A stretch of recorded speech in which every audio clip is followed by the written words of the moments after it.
주 감사 모든 것 주심 감사 지난 추억이네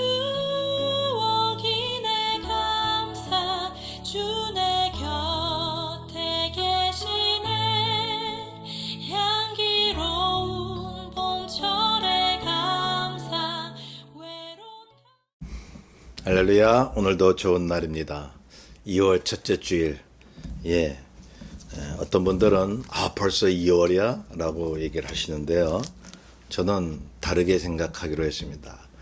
이제 2월이 됐구나. 마음의 여유를 갖자는 거죠.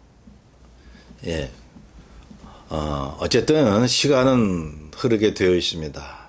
우리의 마음가짐이 더 중요하다고 생각을 합니다. 오늘 갈라디아서 6장 1절에서 5절의 말씀을 가지고 짐을 서로 지라 라는 제목으로 말씀을 나누고자 합니다. 제가 중학교 때에 그 학교 근처에 법원이 하나 있었습니다. 저는 가끔 등교할 때마다 죄수들이 묶여서 끌려가는 모습을 보았었습니다. 참 안 됐다 생각을 하는데, 그 죄수들을 보면서 엉엉 우는 부모님들이 있었습니다. 참 어린 마음에 저도 마음이 참 안타까웠는데요. 나이가 들면서 그 생각이 가끔 납니다. 마음에 절절하게 그런 걸 느끼는 거예요. 저 부모들의 심정이 참 어떠했을까, 얼마나 아팠을까 라는 생각이었습니다. 참 부모의 마음은 여러분, 자식이 아무리 잘못해도 여러분 손가락질하고 비난하겠어요? 다른 사람들은 그 죄수들을 비난하고 이렇게 비판하겠지만 그 부모는 그렇지 않습니다. 함께 자식들과 죄인된 마음이 아니겠습니까? 자기 자식이 죄를 지었다고 해서 비난하고 멀리할 부모는 없습니다.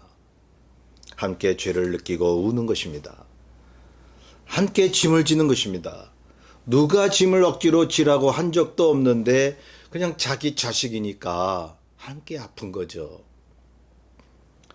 우리 신앙인들은 어떻습니까? 가족은 물론이고 다른 사람들의 죄를 보면서 함께 짐을 지라고 할 때에 참으로 마음이 때로는 버겁습니다. 가족에게는 그럴 수 있다고 믿는데 가족 아닌 타인에게도 그러라니, 그거 어떻게, 여러분 내 코가 석잔데 어떻게 남의 마음을 돌아보고 붙잡아주고 같이 짐을 지고 이러한 여유가 없다고 생각을 할 것입니다. 보통 우리가 생각하기에는. 그러나 성경은 함께 짐을 지라고 말씀하고 있습니다. 그러기에 신앙인이 어디 마냥 기뻐할 수만 있나요? 저는 여태껏 사역을 해오면서 믿음 생활이라고 하는 것이 만만치 않다라고 하는 것을 번번이 느낍니다. 여러분, 그러니 믿음 생활이 마냥 쉽다고만 생각을 하시면 안 됩니다. 믿기만 하면 구원이다. 이 단순한 말에 여러분 속아 넘어가서는 아니 되는 것입니다. 여러분 주님의 은혜로 우리가 구원을 얻었다는 그 주님의 은혜에 대한 고백이지, 믿고 그냥 내 하고 싶은 대로 대충 살아도 된다라는 말이 아니잖아요. 자, 그러므로 저는 그런 생각을 합니다. 제대로 믿음 생활을 하신 분들은 신앙생활이 참으로 어려울 때가 있다는 것을 경험하는 것입니다. 그렇지 않습니까?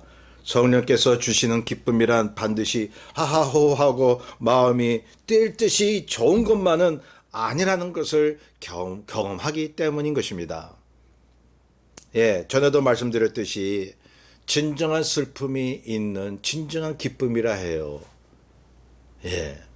여러분 진정한 슬픔을 그렇게 매번 느끼는 사람만이 주님이 주시는 기쁨을 안다는 것이죠. 성도 여러분, 우리는 주의 길을 가는 사람들입니다. 마냥 기쁜 일만 찾으면 안 됩니다.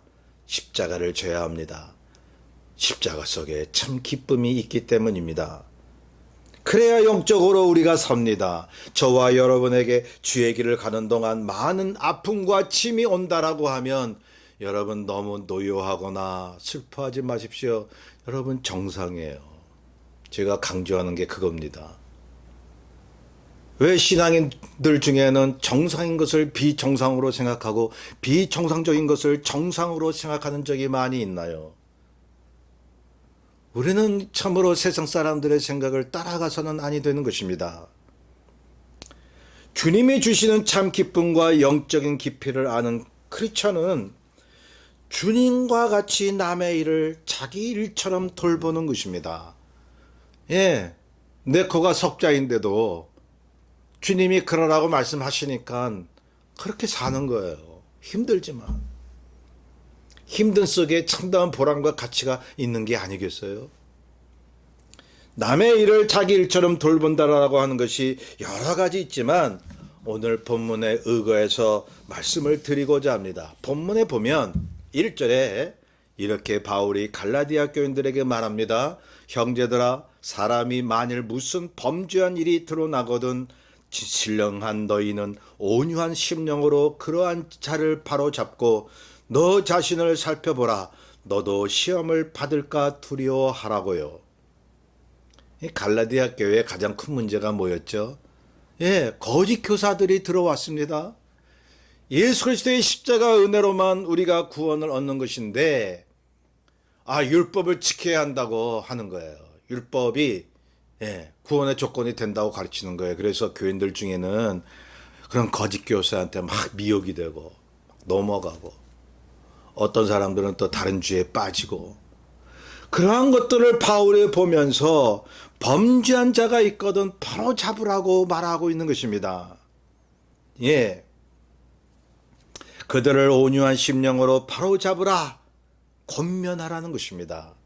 여러분, 우리가 권면할 때 잘 생각해야 하는 게 있어요.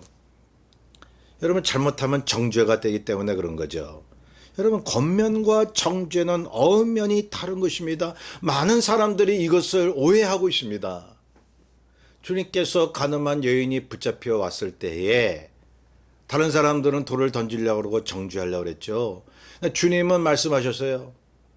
그 여인을 보호하시고 보내시면서 하신 말씀이 나도 너를 정죄하지 아니하노니, 정죄하지 않으셨습니다.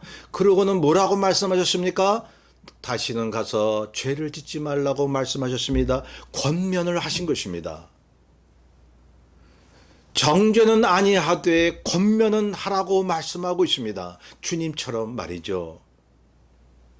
예, 여러분, 정죄라고 하는 것은요, 그 사람을 평가하고 비난하는 거예요. 막 미워하는 마음으로.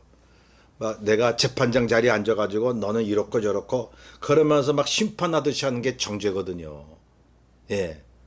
그런데 권면은 다릅니다. 권면은 사랑의 마음을 갖고 그 사람의 잘못을 일깨워 주는 것입니다. 예. 그 사람을 보호하고 죄의 길로 가지 않게 하기 위해서 같은 낮은 자세에서 그를 이끌어주고 충고해 주는 것입니다.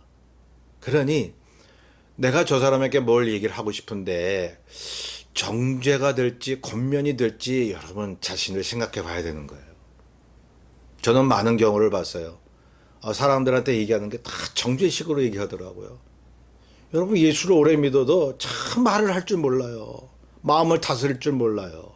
그래서 교회에 분쟁이 일어나는 거 아닙니까? 서로 상처받고, 예? 교회 가야 상처만 있고 나는 혼자 믿을란다 말이죠. 예. 여러분, 그래서는 아니 되는 것입니다. 자, 보십시오. 제가 어느 모임에 갔을 때에 어떤 분이 동성애가 옳다라고 하는 말을 했어요. 예.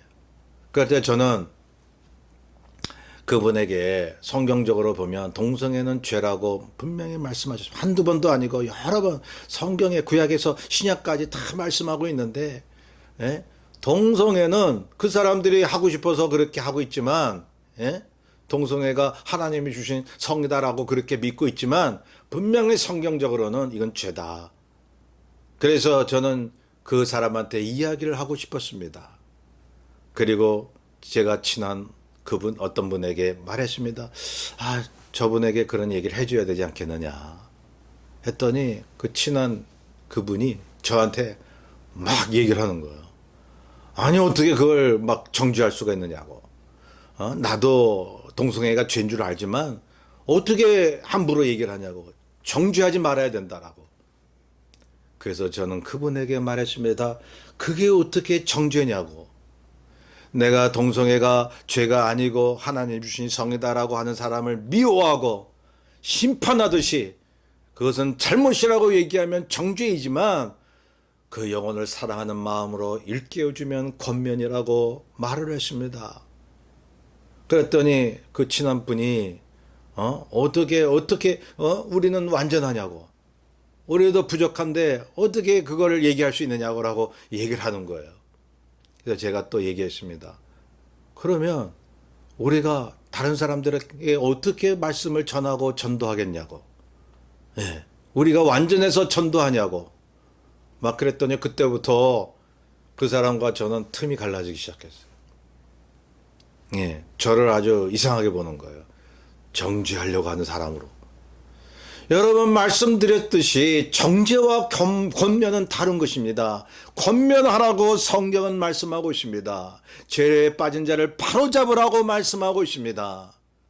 예, 여러분 화목이 깨질까봐 잘못된 생각을 하는 사람에게 권면을 하지 말라는 말이요. 여러분들은 어떻게 생각하십니까?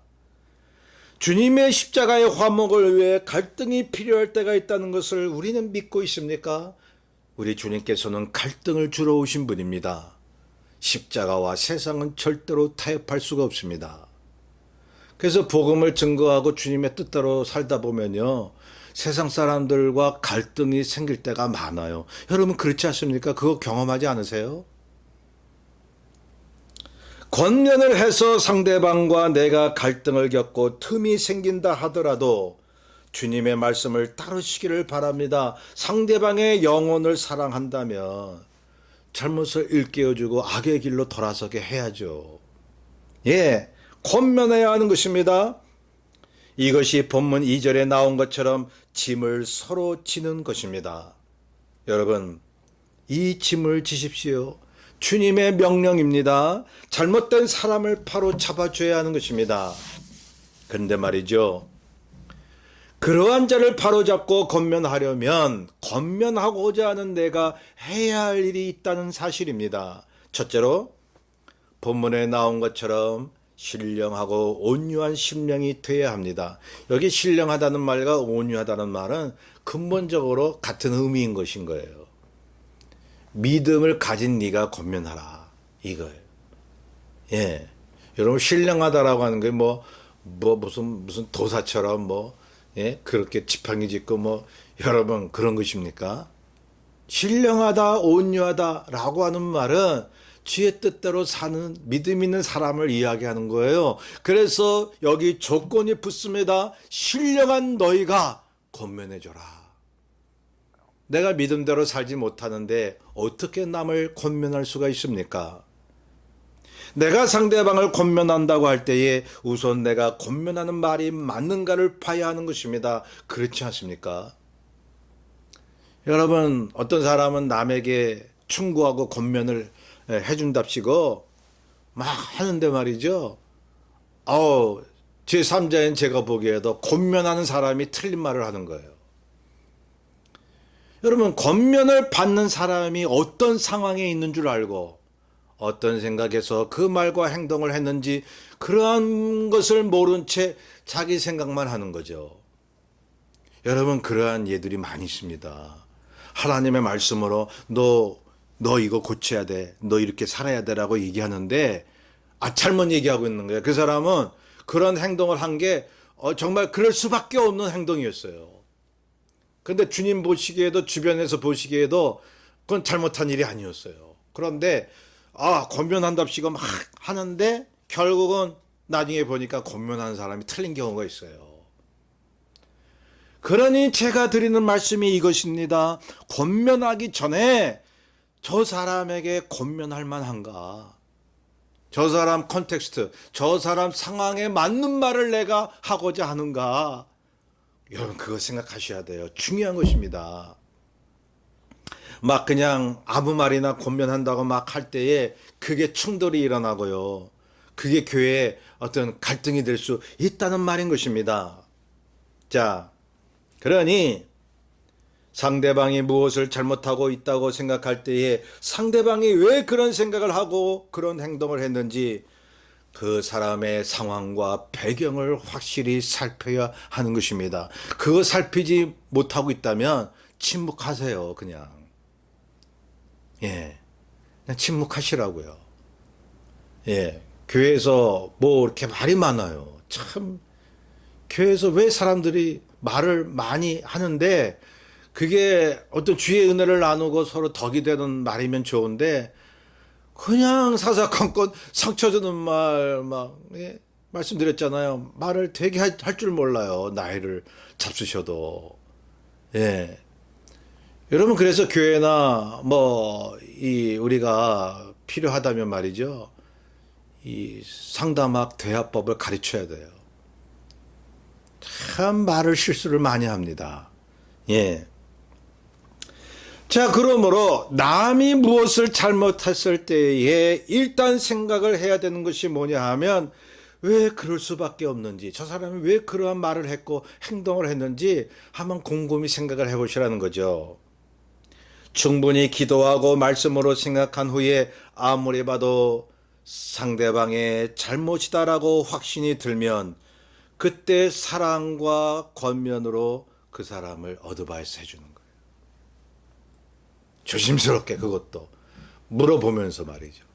아, A 집사님, 내가 집사님의 말을 들으니까 한두 번도 아니고 그런 말씀을 하시는데 혹시 집사님 이런 생각에서 그런 말을 하신 거 아닙니까? 제 생각이 틀렸다면 말씀해 주시죠. 질문으로 시작하세요. 질문으로. 내게 당신에게 말하는 것이 옳은지 그른지 일단 물어보세요. 많은 경우에는요, 여러분 잘못한 사람들이 자기의 잘못을 압니다. 모르는 경우도 있지만 말이죠. 그냥 질문으로 들어가시는 거예요. 그러면 그 질문 받는 그 상대방이 나는 이런 생각에서 그런 말을 했어요. 그런 행동을 했어요. 라고 하면 어떤 때는 나라도 그렇게 했겠다. 권면하려고 하는 사람이 그런 생각을 할 때가 있는 거예요. 그런데 만약에 상대방이 나 이런 생각 했습니다 라고 얘기를 했을 때 권면하려고 하는 사람이 이거는 내가 말씀이나 상식적으로도 저 사람은 잘못된 것이네 라고 해서 그때는 조심스럽게 집사님 내 생각은 이런데요. 내 생각은 이런데 어떻게 생각하세요? 라고 온유하게 신령하게 믿음으로 사랑하는 마음으로 그렇게 대화로 풀어나가시라는 거예요. 주님은 사람들에게 다가가실 때 상담적으로 온유하고 신령한 방법으로 다가가셨습니다. 여러분 정죄하면서 다가가셨나요? 우리는 주님의 길을 걷는 사람이기에 주님의 방법대로 그렇게 해야 되지 않겠어요? 자, 상대방의 잘못이다라고 확신이 들면 그때 온유한 방법으로 권면을 하시면 되는 것입니다. 그런데 상대방이 받아들이면 좋은데 안 받아들여서 오히려 갈등이 생겼을 때 어떻게 하겠느냐는 것이죠. 그 결과 주님께 맡기면 되는 거예요. 그러니까 갈등을 각오하고 접근해야 되는 거죠. 화목만이 능사가 아니라고 말씀을 드렸습니다. 여러분 그 사람이 잘못된 길로 가는데 그 사람과의 관계에 갈등이 됐습니까? 그 사람이 그 멸망의 길로 가고 있는데 말이죠. 예. 자, 그러므로 갈등을 두려워하지 않고 주님이 서로 침을 치라고 했으니 나는 그런 권면을 했을 뿐인 것입니다. 자, 권면하는 자가 갖춰야 될 두 번째는 3절에 보시면 된 줄로 생각하면 스스로 속임이라고 말씀하셨습니다. 여러분 권면을 하는 자가 상대방보다 내가 더 의롭다던가 내가 더 저 사람보다 믿음이 좋다고 생각하면 아니 된다라고 하는 것입니다. 겸손해야 한다는 것입니다. 여러분, 권면하려고 하는 말 그 자체, 그 내용은 권면하는 자가 옳을 수도 있지만 내가 상대방보다 무엇이든지 옳다고 생각하면 스스로 속이는 것임을 성경은 분명히 말씀하고 있습니다. 그러니 권면하는 내 자신이 상대방과 다를 게 없다고 생각을 하셔야 되는 거예요. 아무리 내가 객관적으로 보기에 훌륭하게 살아도 주의 은혜로 살고 있다고 그렇게 믿으셔야죠. 그러니 나 자신이나 권면을 받는 사람이나 모두 늘 부족한 사람임을 기억해야 할 것입니다. 상대방이 지은 죄에 대해 권면하는 나도 함께 죄 책임을 갖고 있다는 것을 알아야 되는 거예요. 여러분, 나는 그런 죄를 짓지 않았는데 저 사람은 그런 죄를 졌어요. 그러면 권면할 때 어떤 자세가 필요하냐면은 그 죄에 대한 책임을 같이 느껴야 되는 거예요. 나는 비록 그런 죄를 짓지 않았지만. 여러분, 이런 사람이 신령한 사람이에요. 여러분, 불러하고 뭘 봤다, 뭐 기도 응답 받았다, 이런 사람만이 신령한 사람인가요?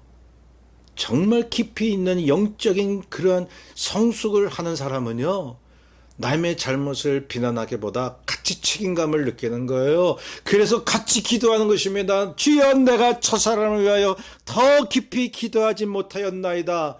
저를 용서하여 주시옵소서. 그런 기도, 그러한 믿음을 가지고 살면 얼마나 주님의 임재하심을 느끼는데요. 그렇게 믿음 생활 하셔야죠. 그냥 막 얼렁뚱땅 그렇게 평생 하시겠어요? 자, 죄의 책임을 감당하고자 하는 그러한 믿음, 이것이 서로 짐을 지는 것입니다. 자, 그러니 상대방이 죄인이라고 생각하면 내 자신도 죄인이라고 생각하고, 그렇게 되면 사랑밖에는 없는 거예요. 그 둘 관계는. 그 교회는 얼마나 든든히 그리스도 안에서 세워져 나가겠습니까? 자, 4절에 또 보세요. 각각 자기의 일을 살피라. 그리하면 자랑할 것이 자기에게는 있어도 남에게는 있지 아니하리니라고 말씀하고 있습니다. 여러분, 다른 번역에도 보니까 이 말씀은 이런 의미예요. 자기가 생각하기에 나는 참 옳은 일만 했다고 생각이 들어도 그냥 자기한테 그치지 남에게 그것을 공치사하거나 자랑하지 말라는 거예요. 여러분, 우리가 좋은 일을 했을 때 나는 주 안에서 좋은 일을 했지. 이만하면 주님께서 기뻐하실 거야 라는 그런 생각이 들 수 있잖아요. 그런데 그것을 남에게 자꾸 말하고 싶고 자기를 드러내고 싶고, 여러분, 그러지 말라는 거예요. 자기 선에서 그치라는 거예요. 예. 만약에 자랑하고 싶고 드러내고 싶으면요, 여러분, 그때부터 교만이 생기는 거죠. 여러분, 그런 사람은 남을 권면할 자격이 없습니다. 예. 자, 그렇죠. 내 권면을 듣는 상대방에게 나도 같은 죄인이라는 태도를 발견하게 해야 설득력이 있는 거죠. 나는 항상 옳고 너는 항상 틀리다라는 인상을 주면요, 상대방이 내 권면을 받아들이겠습니까? 대부분 안 받아들일 겁니다. 성도 여러분, 항상 우리 자신도 남의 권면을 받을 준비를 해야 하고 우리도 남에게 권면할 준비를 해야 하지 않을까요? 그러기 위해서는요, 믿음이 서야 되는 거예요. 신령해야 되는 거예요, 여러분. 평소에 남이 나를 볼 때 온유한 사람이라는 인상을 심어줘야 하는 것입니다. 항상 모범을 보여라고 하는 것입니다. 그래서 5절에 보세요. 각각 자기의 짐을 질 것이라고 말씀합니다. 여기 자, 먼저 번 2절에는 여러분 본문 보세요. 성경 보면서. 자, 2절의 짐은 영어로 burden이에요. burden. 예, 십자가의 짐이에요. 이건 서로 죄의 짐을 나누는 거예요. 죄의 짐을 나는 그 버든이 있어야 되는 것입니다. 주님께서 우리의 죄를 같이 짊어지시기 위해서 십자가에 달려 돌아가셨습니다. 그러면 우리도 그러한 은혜로 우리가 구원을 받았다면 우리도 남의 죄에 같이 함께하는 짐을 져야죠. 그래서 남이 잘못했으면 그 사람을 비난하기 전에 주여, 주여, 저 사람의 죄를 보니 주님 저도 책임이 있습니다. 주여 저의 죄를 용서하여 주옵소서. 저 사람을 위해서 더 기도하지 못한 것을 용서하여 주옵소서라고 말이죠. 예. 아까도 말씀드렸지만 그 버든을 져야 하는 것입니다. 자, 그런데 5절의 짐은 로드라고 되어 있습니다. 그것은 짐을 싣는다라는 뜻이죠. 이 짐의 의미는 자기 책무를 다하는 것입니다. 결국 뉘앙스는 같은 거예요. 여러분. 예. 남에게 권면하고자 할 때는 내가 맡은 일에 충실한 것을 보여주라는 말입니다. 내가 할 도리를 다하지 못하고 남에게 권면하려고 한다면 누가 나의 권면을 듣겠습니까? 성도 여러분, 우리는 주님의 길을 가는 사람입니다. 나만 열심히 가려고 해서는 아니 되는 것입니다. 앞만 보고 가서도 아니 되는 것입니다. 때로는 옆도 보고 뒤도 봐야죠. 뒤처진 사람이 있는가? 만약에 있다면 함께 부축하고 가시면 어떻겠습니까? 그게 교회죠, 여러분. 여러분, 교회라고 할 때 어떤 생각을 먼저 하셔요? 교회당? 건물이요? 성가대? 아, 사람들이 많이 모였구나. 목사님 설교하는구나. 아, 모여서 친교하고 봉사하고. 여러분, 그렇게 교회라고 생각할 수도 있습니다만은 정말 교회는요, 함께 부축하고 가는 거예요. 짐을 서로 지는 것입니다. 자, 그러므로 혼자 잘 믿는 신앙이란 없습니다. 주변 사람보다 나만 주님께 인정받는다는 그러한 믿음이라는 것은 없습니다. 믿음 생활이란 서로 경쟁하듯이 먼저 앞으로 달려가는 것이 아닙니다. 함께 가야 하는 거예요. 서로 짐을 져야 하는 것입니다. 그래야 주님께서 기뻐하십니다.